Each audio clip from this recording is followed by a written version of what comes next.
Camp Ruston, Louisiana, 1943 to 1945. A prisoner of war camp holding 4,000 German POWs in the thick pine forests and swamps of northern Louisiana. On September 14, 1944, a German prisoner vanished during a work detail. Despite massive searches, he was never found. The army declared him dead, lost in the swamps. Case closed. But soldiers training in those woods at night reported something strange.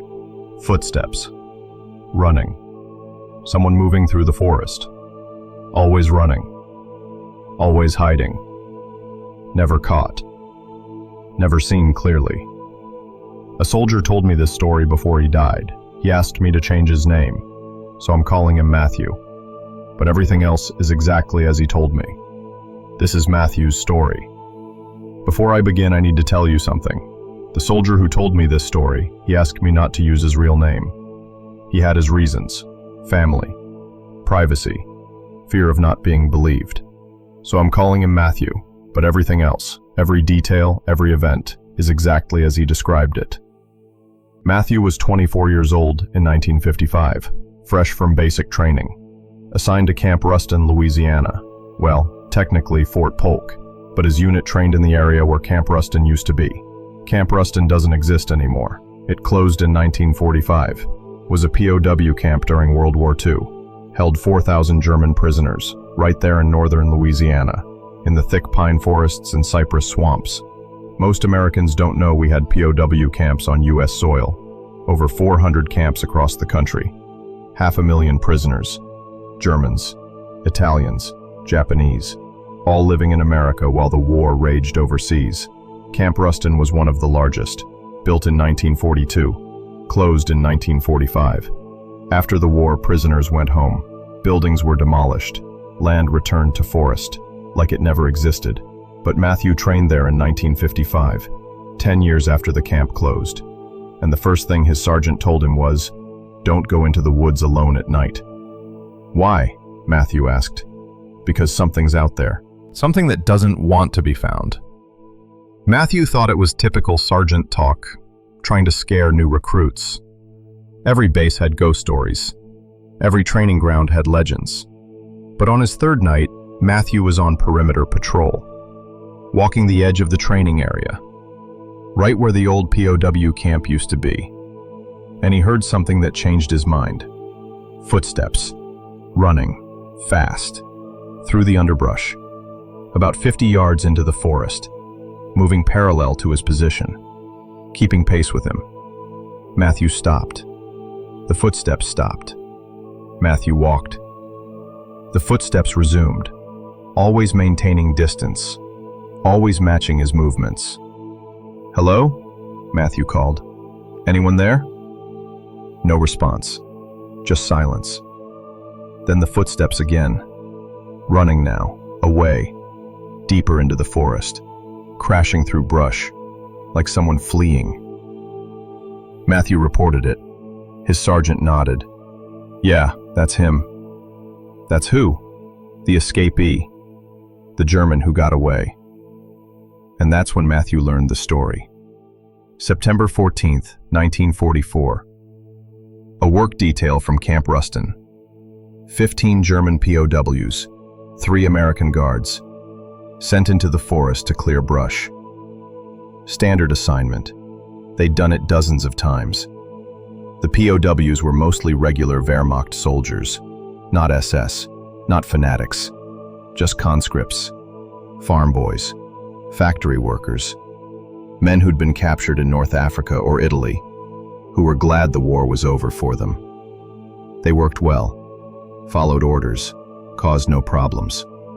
Why would they? They had food, shelter, safety, better than being in combat, better than being dead. The work detail started at 0800 hours, 8 a.m. Hot Louisiana day, humid, temperature pushing 90 degrees even in September. The kind of heat that makes you move slow, makes you tired. By noon, they'd cleared a quarter acre, took a lunch break, ate, rested. Guards counted prisoners, 15, all accounted for. They resumed work at 1300 hours, 1 p.m. Another 3 hours planned, then back to camp. At 1530 hours, 3:30 p.m., one of the guards noticed something. Only 14 prisoners working. He counted again. Definitely 14. Where's the other one? He asked the POW foreman. The foreman looked around, confused. I don't know. He was just here. They searched the immediate area, calling out, looking behind trees, checking the brush. Nothing. The guard radioed camp. We have an escapee. 1 prisoner missing. Within 30 minutes, 100 soldiers were searching. Dogs brought in, bloodhounds, the best trackers the army had. They'd find him, had to. Nobody escaped from American POW camps. The record was perfect. The dogs picked up a trail, leading into the deep forest, into the swamp, thick cypress, standing water, alligators, snakes, dangerous terrain even for people who knew it.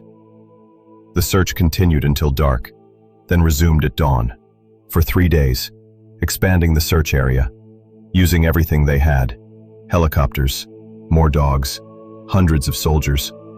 They found nothing. No body, no tracks, no evidence he'd ever existed, except the records showing 15 prisoners had gone out and only 14 returned. The army declared him dead, lost in the swamp, probably drowned, probably eaten by alligators. Case closed. His name was Hans Richter, age 22, from a small town in Bavaria, captured at Kasserine Pass in Tunisia, had been at Camp Ruston for 14 months. Model prisoner. No disciplinary issues, no escape attempts, no reason to run. But he ran, and he vanished, and nobody ever saw him again, officially. But unofficially, soldiers kept seeing him, or seeing something, in those woods, in the swamp, always at night, always running, always hiding. The first report came 2 weeks after his disappearance. A guard on night patrol heard someone moving through the forest, called out, no response, shined his flashlight, saw a figure, just for a second, wearing what looked like POW uniform, then gone, vanished into darkness. More reports followed. Over the next 6 months, different soldiers, different nights, all describing the same thing. Someone in the forest, moving fast, avoiding detection, wearing prisoner clothing. The army investigated, sent patrols, searched, found nothing, eventually dismissed the reports. Stress, imagination, fear. Soldiers seeing what they expected to see, but the reports continued, even after the war ended, after the camp closed, after the area became a training ground. Soldiers at Fort Polk reported the same experiences, hearing someone in the forest, seeing movement, finding evidence someone was living out there. And occasionally, they'd find things. A makeshift shelter, crude, hidden, built from branches and leaves, food wrappers, old cans, signs someone was surviving in those woods. But whoever it was, they never showed themselves, never came out, never approached anyone, just stayed hidden, stayed alive, stayed free. By 1950, it was accepted lore. The escapee of Camp Ruston, the German who got away, living wild in the Louisiana swamps, too smart to be caught, too scared to surrender. Some soldiers thought it was Hans Richter, somehow surviving, living off the land, evading capture for years. Others thought he'd died in 1944, that what people saw was his ghost, replaying his escape, forever running, forever hiding, forever free. Matthew first encountered it on his 10th night at Fort Polk, October 1955, 11 years after Hans Richter disappeared. Matthew was on a night training exercise, his unit practicing patrol techniques in the forest, using the area where Camp Ruston used to be. It was 22:30 hours, 10:30 p.m., dark, humid, insects everywhere. The kind of Louisiana night that makes you sweat just standing still. Matthew was point man, leading his squad, moving through thick underbrush, using night vision, following a predetermined route. That's when he heard it. Footsteps. Not from his squad. They were behind him. These were ahead, to the right, moving fast, running. Matthew raised his hand. Stop signal. His squad froze. Everyone listening. The footsteps continued, getting closer, then passing. Maybe 30 feet away, crashing through brush. Heavy breathing, like someone running hard, running scared. Matthew clicked on his flashlight, pointed it toward the sound. For just a moment, he saw something, a figure, man-sized, wearing light-colored clothing, moving incredibly fast through dense forest, then gone. "Did you see that?" Matthew whispered. His squad members nodded. They'd all seen it. Someone was out there, running, hiding, real, physical, not imagination. They tried to follow, but the figure was too fast, too familiar with the terrain. Within seconds, there was no trace, no sound, nothing. When they returned to base, Matthew reported it. His sergeant nodded. "Yeah, that's the Escapee. You'll see him again.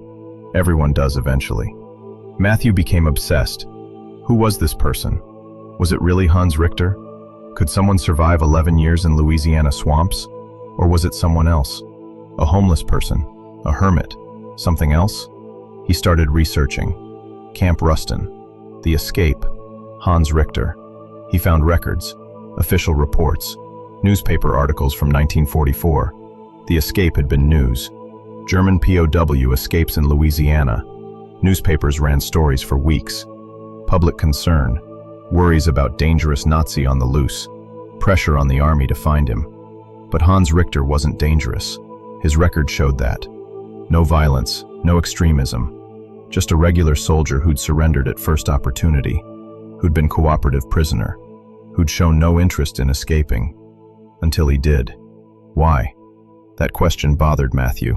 Why would a model prisoner suddenly run into deadly swamp with no plan, no supplies, no hope of success? The official report suggested panic, fear. Maybe he'd been threatened by other prisoners. Maybe he'd received bad news from home. Maybe he'd just snapped. But Matthew wasn't satisfied. Something didn't add up. He interviewed soldiers who'd been at Camp Ruston, found 3 veterans living near Fort Polk. All remembered Hans Richter's escape. All remembered the searches. All remembered the stories that followed. One veteran, now in his 60s, told Matthew something interesting. Richter wasn't the only one who went into those woods. 2 other prisoners tried escaping.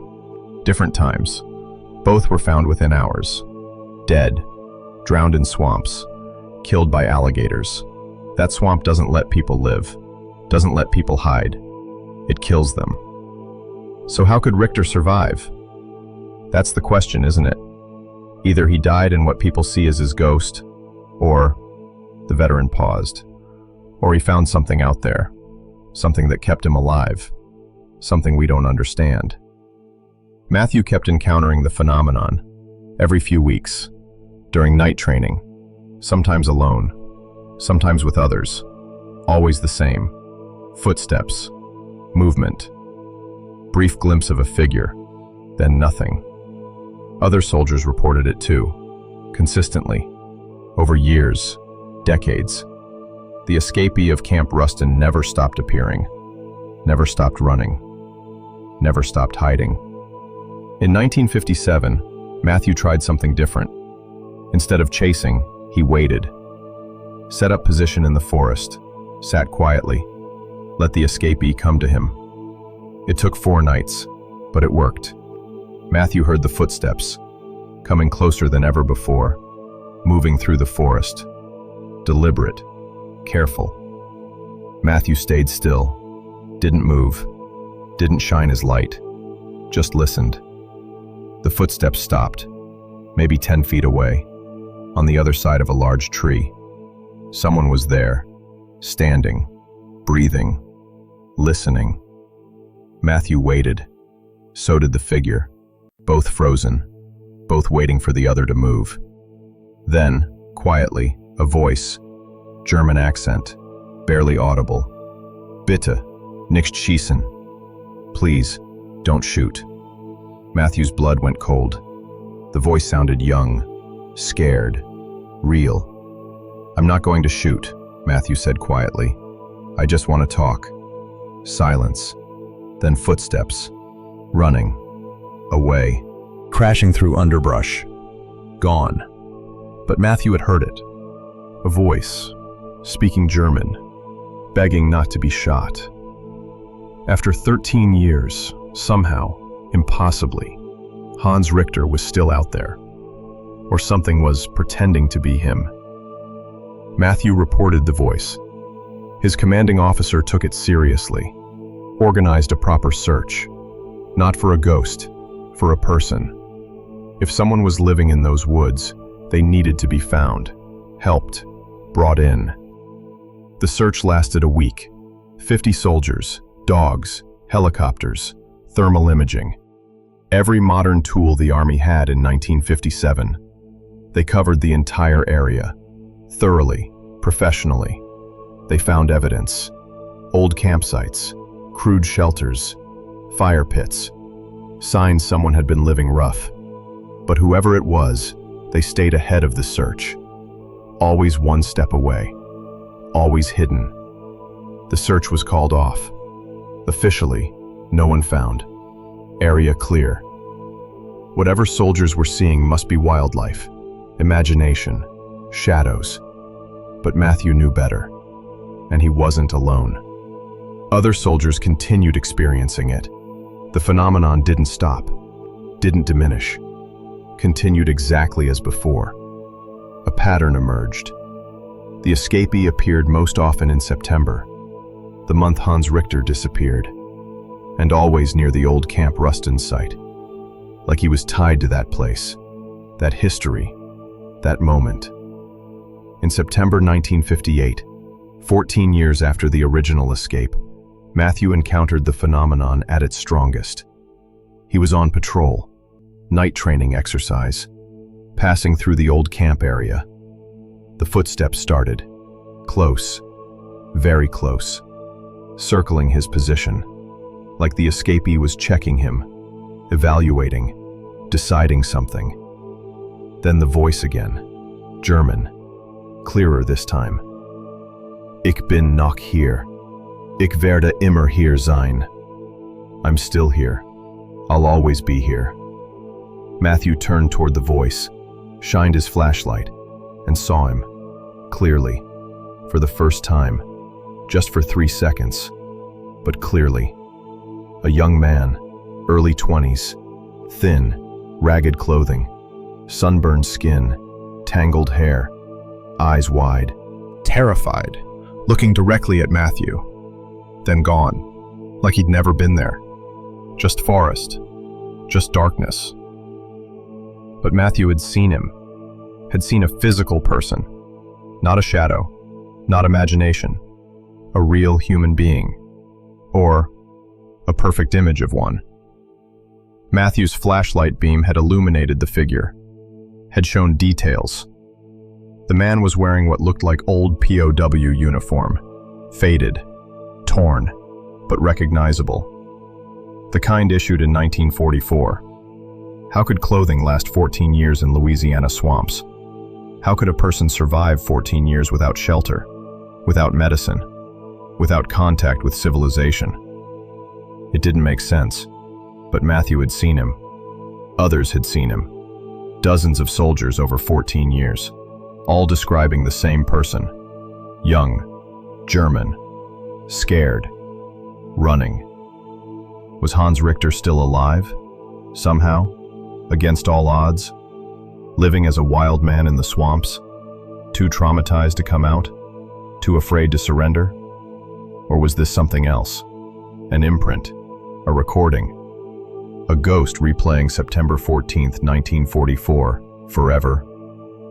Running, hiding, never escaping, never dying, just eternally repeating that moment? Matthew didn't know, but he became determined to find out. Matthew tried a different approach. Instead of chasing the escapee, he tried to understand Hans Richter, who he was, why he might have run, what might have happened to him. He wrote to German authorities, requested information about Hans Richter, family, background, anything that might explain his actions. The response came months later.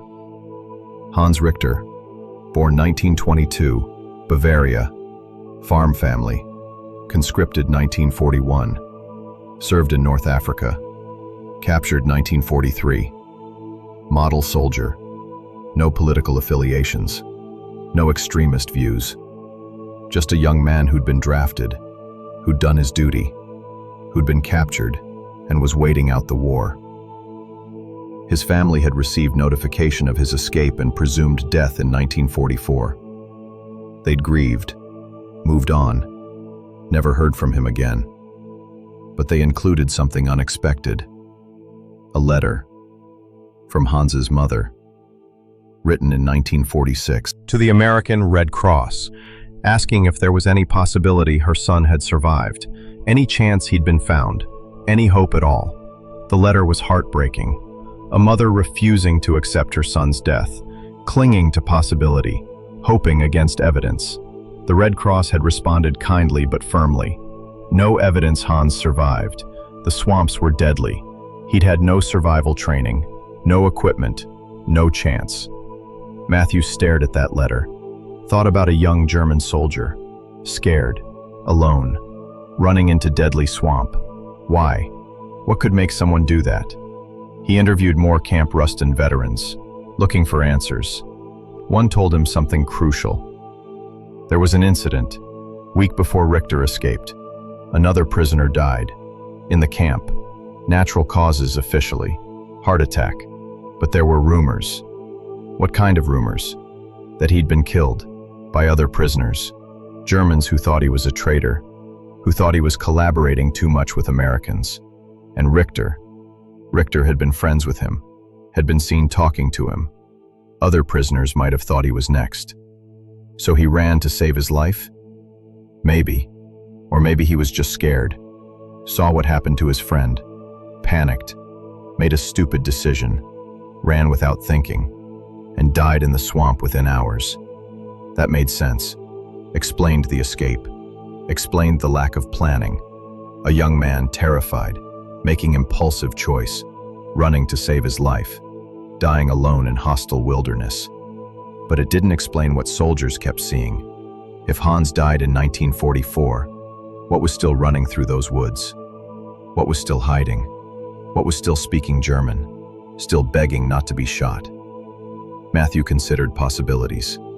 Ghost, residual haunting, imprint of traumatic event. Hans's terror and fear soaking into the land, replaying when conditions were right. Or something stranger. What if Hans hadn't died? What if he'd found a way to survive? Lived as hermit, stayed hidden for 14 years, stayed free. But that seemed impossible. A person couldn't survive that long without help, without supplies, without medical care, without human contact. Unless he'd had help. A new theory emerged. What if Hans Richter had help? What if someone had been keeping him alive, hiding him, protecting him? Rural Louisiana in 1944. Isolated communities. People who minded their own business. People who might help a runaway, especially if he wasn't violent, wasn't dangerous, just scared. Matthew investigated, talked to locals, old-timers who'd lived in the area since before the war, asked if anyone remembered anything unusual, anyone taking in a stranger, anyone hiding someone. Most said no, but one elderly woman, in her 80s, told a different story. My brother, she said quietly. He lived in the woods back then, kept to himself, never bothered anyone. And after the war, sometimes I'd visit him, bring supplies. And once I thought I saw someone else there, another person, thin, scared looking. My brother said it was nobody, told me to forget about it. When was this? Late 44, Early 45, around then. And you never reported it? Report what? My brother helping someone? In those days, you minded your own business. War was complicated. Lines weren't always clear. What happened to your brother? Died in 1947. Lightning strike. His cabin burned down. Nothing left. And the other person? Did you ever see them again? She shook her head. No. After my brother died, never saw anyone else out there. Just forest. Just animals. Whatever happened to that other person? I don't know. Matthew processed this. If Hans Richter had been helped, had been hidden for 2 or 3 years, then the helper died. What would Hans do? Try to survive alone? Keep hiding? Forever scared to come out? By 1947, the war had been over for 2 years. German prisoners had all gone home. Hans could have surrendered, could have revealed himself, would have been sent home to Germany. Why didn't he? Maybe by 1947, he'd been in the woods too long, had become feral,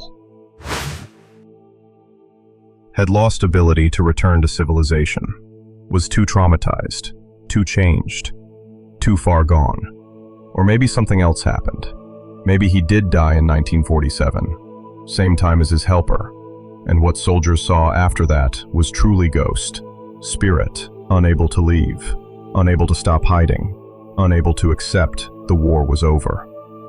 In September 1959, Matthew tried an experiment, left supplies in the forest, where the escapee had been seen most often: food, water, blankets, medicine, and a note, in German.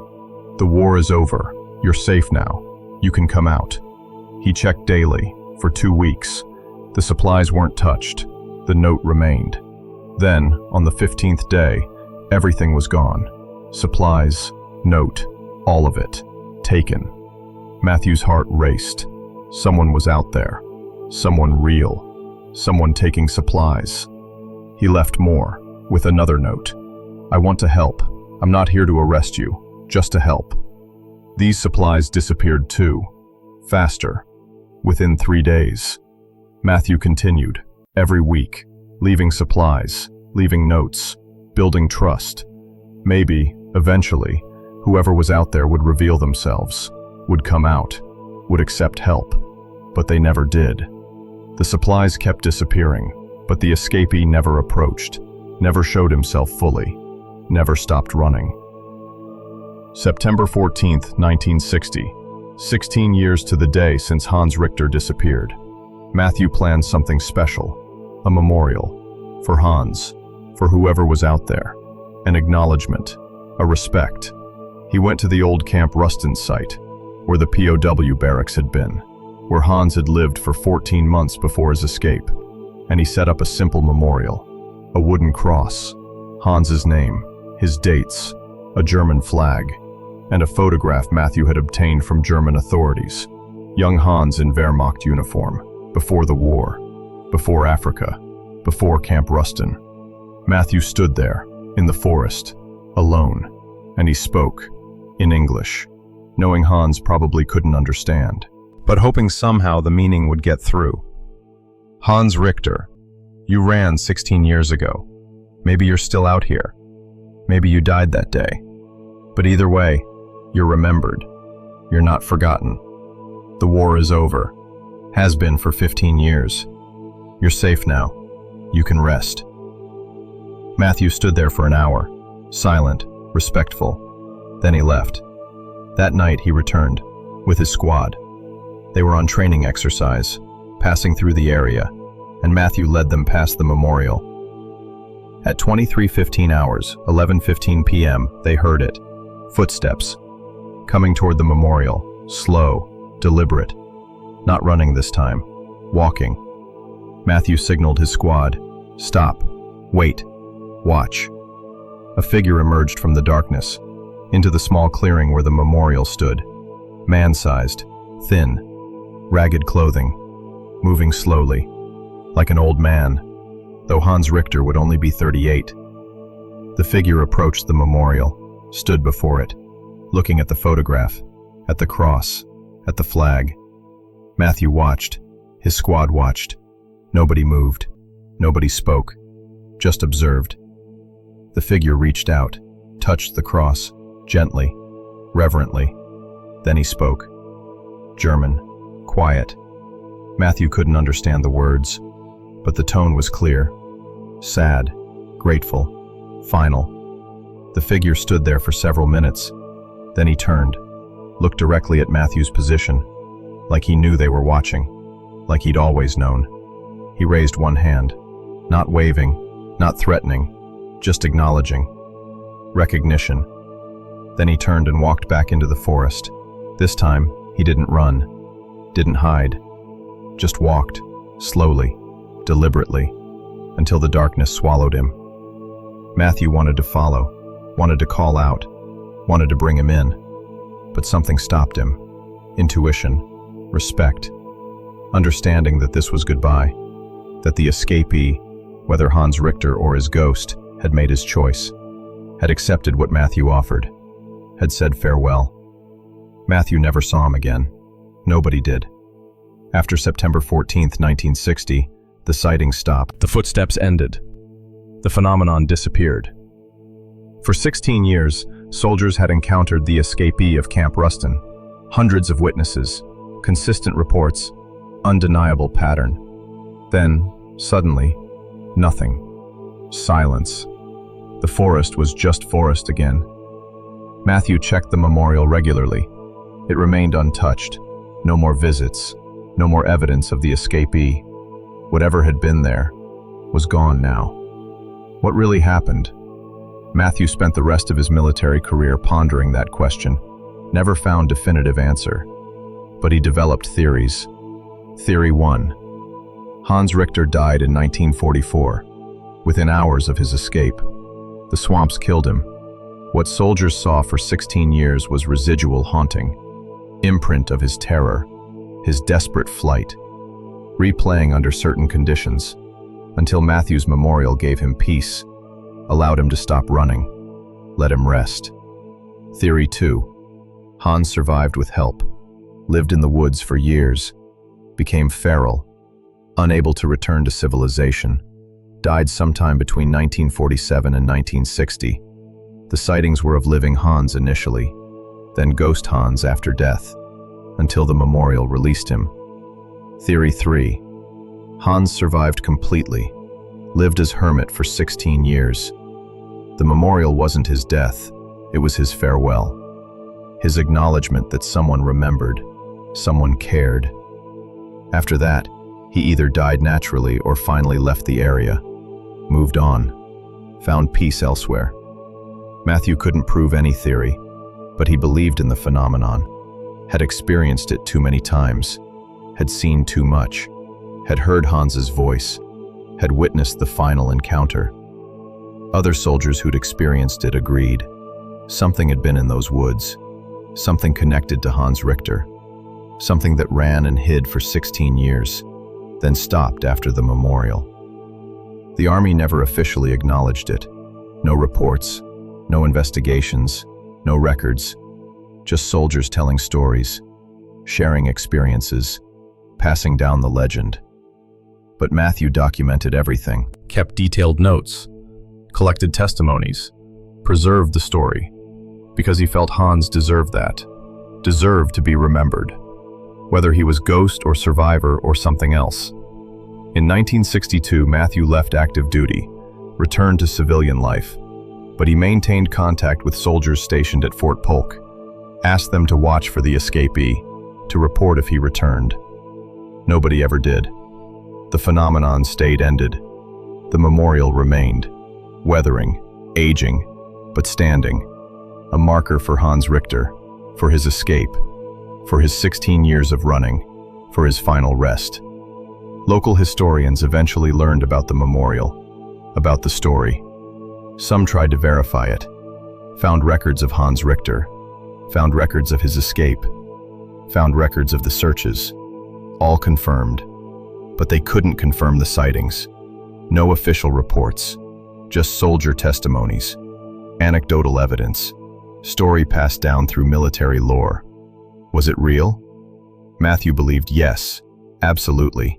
He'd experienced it, had encountered Hans directly, had heard his voice, had seen him at the memorial. Real or ghost, Hans Richter had been there, in those woods, for 16 years, then finally found peace. In 1985, German government officially declared Hans Richter dead. Presumed died September 14, 1944. Buried in Louisiana swamps. Location unknown. Another casualty of World War II.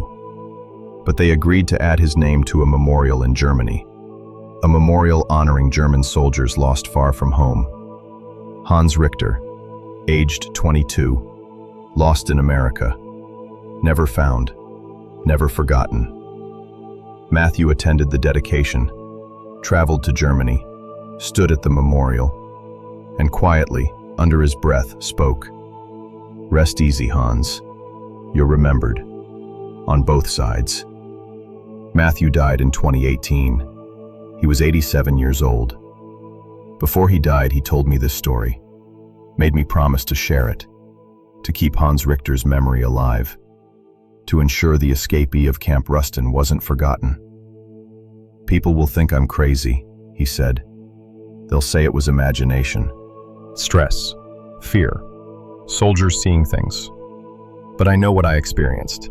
I saw him, heard him, felt his presence. Real or ghost, Hans Richter was there, and he deserved better than dying alone and forgotten in a Louisiana swamp. After Matthew's death, I visited the site, where Camp Ruston used to be, where Hans Richter escaped, where soldiers encountered him for 16 years, where Matthew built the memorial. The forest has reclaimed everything. No trace of the POW camp remains. No buildings, no fences, no evidence 4,000 men lived there. Just pine trees, cypress swamps, Louisiana wilderness. But Matthew's memorial still stands, weathered, overgrown, but there, the cross, the inscription, Hans Richter's name, still marking the spot, still remembering. I stood there, alone, listening, wondering if I'd hear footsteps, wondering if the escapee might return, just once more. After all these years, I heard nothing, just wind, just birds, just normal forest sounds. The phenomenon stayed ended. Hans Richter stayed at rest. But standing there, I felt something. Not fear, not threat, just acknowledgement. Like the forest itself remembered, like the land held the story, like Hans's 16 years of running had left permanent mark. Camp Ruston's ruins are now protected historical site. Markers explain the POW camp, the German prisoners, their life there, their return home after the war. But none mention Hans Richter. None mention the escape. None mention the escapee. That story remains unofficial, passed down through military channels, soldier to soldier, generation to generation. The legend of Camp Ruston, the German who got away, who ran into the swamps, who either died immediately or survived impossibly, who haunted those woods for 16 years, then finally found peace. Is it true? Did Hans Richter survive? Did his ghost haunt those woods? Or was it something else? Collective imagination? Psychological phenomenon? Story that grew with telling? I believe Matthew. I believe he experienced something real. Whether it was physical Hans or spiritual Hans, or something in between. Something was there. Something that ran and hid for 16 years. Something that responded to kindness, that accepted memorial, that found peace. And that's worth remembering, worth sharing, worth preserving. Hans Richter, German soldier, POW, escapee, ghost, survivor. Whatever he was, he matters. His story matters. His 16 years of running matter. This is that story. As Matthew told it, as he experienced it, as he lived it. Make of it what you will. Believe or don't believe. But remember. Remember Hans Richter. Remember the escapee of Camp Ruston. Remember that war doesn't end when fighting stops. That trauma lingers. That some people never stop running. Never stop hiding. Never find peace. until someone remembers, until someone acknowledges, until someone says, "You're not forgotten. You're not alone. You can rest now." Rest easy, Hans Richter. Rest easy, Matthew. Your stories are told. Your memories preserved. You're both remembered. Always.